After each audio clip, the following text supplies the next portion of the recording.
ką atneš kalėdų senelis. Čia tokios įdomiausios dėrybos su vaikais. Ir čia, žiūrėk, labai keli variantai paprasti. Galim tą spręsti jėga. Sakyti, kalėdų senelis neatneš nieko, nes tu esi blogas. Tada vaikas ką, jisai bando būti geras kažkaip tai, kad vis dėlto tas kalėdų senelis atneštų ką nors. Kas atsitiko? Kalėdų senelis pagrasino.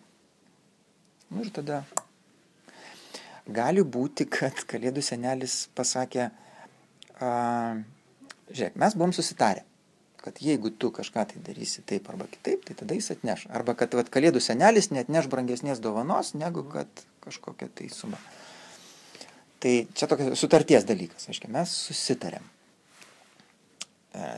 Teisinis kažkoks tai yra veiksmas. Ir gali būti, kad mes tarėmės su vaikais, ką tas kalėdų senelis atneš, kas būtų ir neskausminga biudžetui, atitiktų įsitikinimus, pavyzdžiui, atneš ką tik tai nori, tik ne kompiuterinį žaidimą. Tada vaikas, o kodėl ne kompiuterinį žaidimą? Nes, žiūrėk, tai yra tas dalykas, kurį aš noriu. Aš parašiau seneliui laišką ir aš parašiau, kad ten kurį nors vieną iš 4 kompiuterinių žaidimų, geriausiai visus 4. Ir plus dar būtų gerai iPadas, kad galim būti žaisto žaidimus.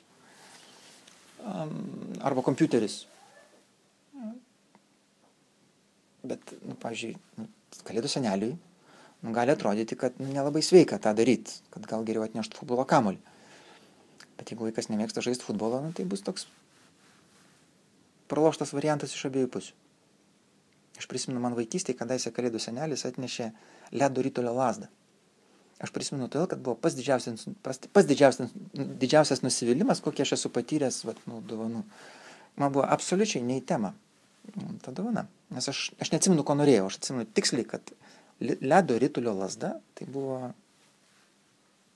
labai blogai. Tai dėrybos šiuo atveju tarp kalėdų senelio ir to vaiko, tai būtų, kad ir vaikui būtų gerai, ir kad kalėdų senelis būtų patenkintas, kuom tai. Tai čia būtų interesais paremtos dėrybos. Toks susitarimo ieškojimas? Mhm.